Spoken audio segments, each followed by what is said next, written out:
नमस्कार। आज का हमारा चैप्टर 4 है सेक्टर क्या होता है, इंडेक्स सूचकांक क्या होते हैं। तो सबसे पहले हम सेक्टर समझते हैं।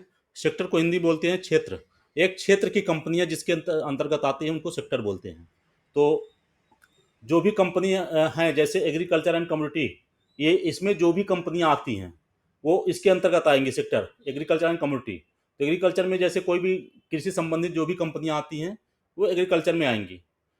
अब आइए एविएशन। एविएशन में क्या आएगा? विमानन, इसको हिंदी में बोलते हैं। विमान क्या होते हैं? जैसे एरोप्लेन, जहाज।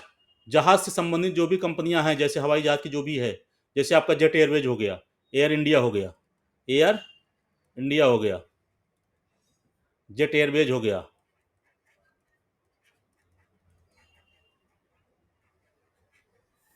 जेट एयरवेज हो गया, स्पाइस जेट हो गया, ये सब इसके अंतर्गत आएंगे। स्पाइस जेट, ये एविएशन सेक्टर की हैं कंपनियां। ऑटोमोबाइल, ऑटोमोबाइल में क्या होता है? जो जैसे मोटरसाइकिल हो गई, हीरो मोटोकॉर्प बनाती है कंपनी। बजाज ऑटो हो गई, बजाज की गाड़ियां बनती हैं। टाटा मोटर हो गई, फोर व्हीलर बनाती है, चार चक्के। अशोक लेलैंड हो गई, ट्रक बनाती है। तो ये सब किस में आएंगे? ऑटोमोबाइल सेक्टर में आएंगे। बैंक एंड फाइनेंशियल सर्विस क्या होते हैं? बैंक में जैसे आपका एचडीएफसी बैंक हो गया, आईसीआईसी बैंक हो गया, एसबीआई हो गया, कोटक हो गया, ये सब बैंक के अंतर्गत आएंगे। और फाइनेंशियल सर्विसेज क्या हो गई? अब जैसे बैंक भी फाइनेंशियल सर्विस प्रोवाइड करती हैं। फाइनेंशियल सर्विस जैसे एसबीआई का फाइनेंशियल सर्विस हो गया, एसबीआई लाइफ इंश्योरेंस, एलआईसी हो गया, ठीक है। ये सब फाइनेंशियल सर्विस, बजाज फाइनेंस हो गया, बजाज फिनसर्व हो गया, ये सब फाइनेंशियल सर्विस में आता है। इलेक्ट्रिकल्स में क्या आते हैं? इलेक्ट्रिकल का मतलब हो गया हैवेल्स, इसके अंदर कौन कंपनी आएगी? हैवेल्स। अब आइए एफएमसीजी क्या है? एफएमसीजी की बोलते हैं फास्ट मूविंग कंज्यूमर गुड, जो डेली यूज होने वाले प्रोडक्ट होते हैं, जैसे कोलगेट हो गया, साबुन हो गए, ये सब एफएमसीजी के अंतर्गत आते हैं। गैस एंड पेट्रोलियम वाली कंपनी कौन सी होती हैं? जैसे BPCL, Bharat petroleum, HPCL, Hindustan petroleum, Gujarat gas, ये सब इस सेक्टर के अंतर्गत आएंगे। इंफॉर्मेशन टेक्नोलॉजी इंफ्रास्ट्रक्चर क्या है? सूचना प्रौद्योगिकी, ये आईटी का बोलते हैं, आईटी कंपनियां। आईटी में कौन कौन सी आती हैं? टीसीएस, टाटा कंसल्टेंसी सर्विसेज, और दूसरी कौन सी है? इन्फोसिस, इसको बोलते हैं इन्फी, एससीएल, ये सब आईटी की कंपनियां हैं। इंफ्रास्ट्रक्चर, डीएलएफ हो गया, ओबराय रियल्टी हो गए, जो जमीन पे स्ट्रक्चर खड़ा करते हैं, बिल्डिंग बनाते हैं, उनको इंफ्रास्ट्रक्चर बोलते हैं। फार्मास्यूटिकल, दवा की कंपनियां, दवा संबंधित जितनी भी कंपनियां आती हैं सब फार्मास्यूटिकल कंपनी के अंतर्गत आते हैं। रियल एस्टेट, जो जमीन का कारोबार करते हैं। टेलीकम्युनिकेशन, अब टेलीकम्युनिकेशन पहले बहुत सी कंपनियां थी। दूरसंचार, अब दो ही तीन बची हैं, चार हैं अभी करंट में। सरकारी कंपनी कौन है? बीएसएनएल, भारत संचार निगम लिमिटेड, जियो, और है एयरटेल, आइडिया चली रही है।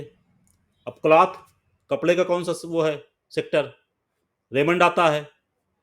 पर्यटन में कौन से हैं? मेक माई ट्रिप हो गया, होटल के बिजनेस हो गए, ये सब इसमें आते हैं। अब आइए सूचकांक। सूचकांक क्या है?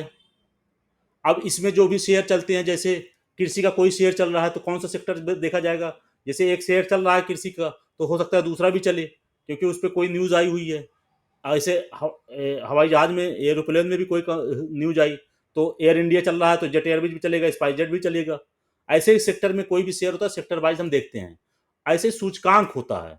सूचकांक क्या होता है? सभी जितने भी प्रकार के कंपनियां होती हैं उनको एक सूचकांक के अंतर्गत रखा जाता है कि वो प्रदर्शित करते हैं कि कौन सी शेयर कहाँ कब चल रहे हैं, कहाँ पर चल रहे हैं, शेयर बढ़ रहा है कि गिर रहा है, ये सूचकांक में प्रदर्शित हो जाता है। तो अब हम सब कंपनियों का सूचकांक अगर हम देखना चाहेंगे तो हम सबका शेयर का रेट तो हम वॉच कर नहीं सकते एक साथ, तो इसीलिए सूचकांक बनाया गया है। तो आज अगर आईटी का सूचकांक चल रहा है, जैसे आईटी का, ये आईटी का सूचकांक चल रहा है, इंफॉर्मेशन टेक्नोलॉजी का आईटी का सूचकांक अगर चल रहा है तो उसमें टीसीएस शेयर चल रहा है तो इन्फोसिस भी चलेगा, टेक महिंद्रा भी चलेगा, ये सब चलेंगे, विप्रो भी चलेगा आईटी में। ऐसे फार्मास्यूटिकल में है गया, फार्मास्यूटिकल में हो गया तो आपका कोई भी शेयर चल रहा है, जैसे एपीएल हो गया, Alembic pharma, Cipla, doctor Reddy, Ipca, Abbott, ये सब अगर एक दो शेयर चल रहे हैं तो हो सकता है और भी शेयर चलें। तो ऐसे रियल एस्टेट का, तो इन सब में हो गया सेक्टर वाइज। अब सेक्टर का वाइज क्या हो गया? तो उसका एक सूचकांक बना दिया जाता है। तो सूचकांक का अगर मतलब कोई भी शेयर चल रहा है तो पता चल जाता है कि ये इस सेक्टर का कोई सूचकांक का शेयर चल रहा है, तो उसमें हम तुरंत हमको ढूंढने में आसानी रहेगी। तो सूचकांक को ढूंढने में आसानी के लिए इसीलिए इंडेक्स बनाया गया है कि कौन सा शेयर कैसे चल रहा है। तो सूचकांक अपने यहाँ कौन कौन से हैं? निफ्टी, इसको निफ्टी इसलिए बोलते हैं एनएससी 50। तो एनएससी की 50 कंपनियां जो हैं, 50 कंपनी जो है वो निफ्टी में आते हैं। तो निफ्टी का सूचकांक चल रहा है इस समय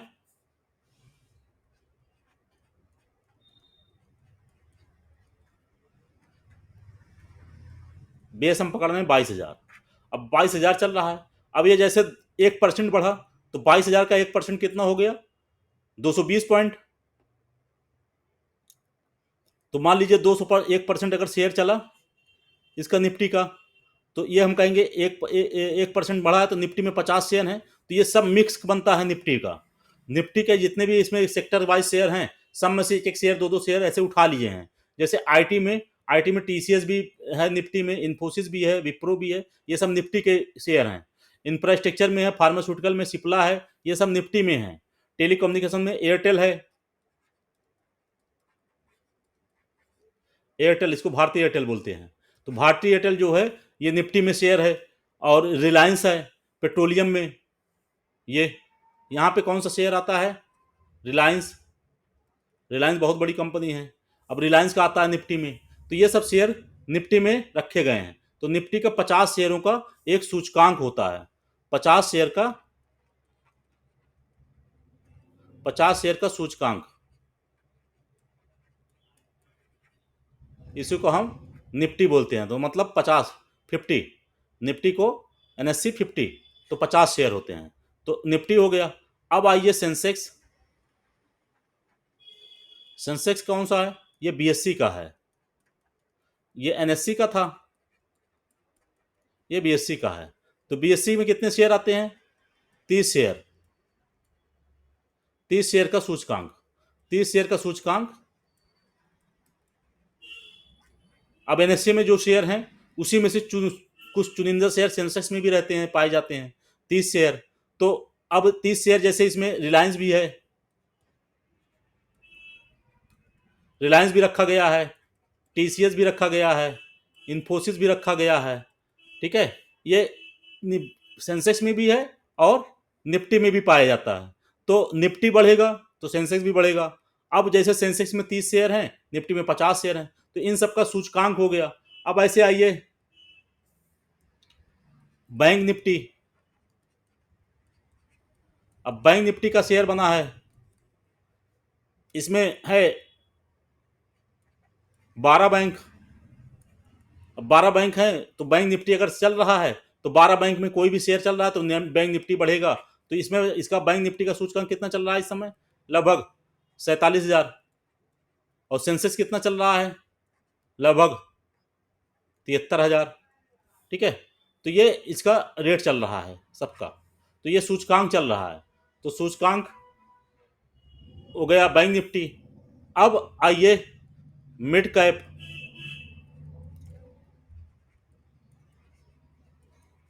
मिड कैप निफ्टी ये चल रहा है 11,000। ठीक है, एक आइए फाइनेंस निफ्टी। फाइनेंस निफ्टी ये कितना चल रहा है? ये चल रहा है 20,000 या 21,000 कह दीजिए, आसपास है। 20,800, 20,800 चल रहा है ये। ठीक है, फाइनेंस निफ्टी। तो अब सबका सेंसेक्स हो गया, निफ्टी हो गया। अब इसमें समझ लीजिए एनएससी का 50 शेयरों का सूचकांक को क्या बोलते हैं? निफ्टी। निफ्टी कितने शेयरों का सूचकांक है? 50 शेयर का। ठीक है, सेंसेक्स, सेंसेक्स कहाँ पाया जाता है? बीएससी, इसलिए इसको बीएससी बोलते हैं। ये कितने शेयर का सूचकांक है? 30 शेयर का।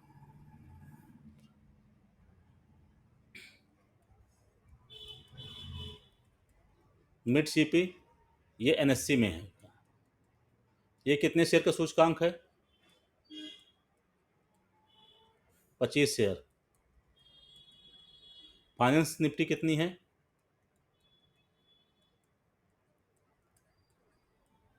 20 शेयर का। तो ऐसे ही सभी शेयरों का सूचकांक है। धन्यवाद।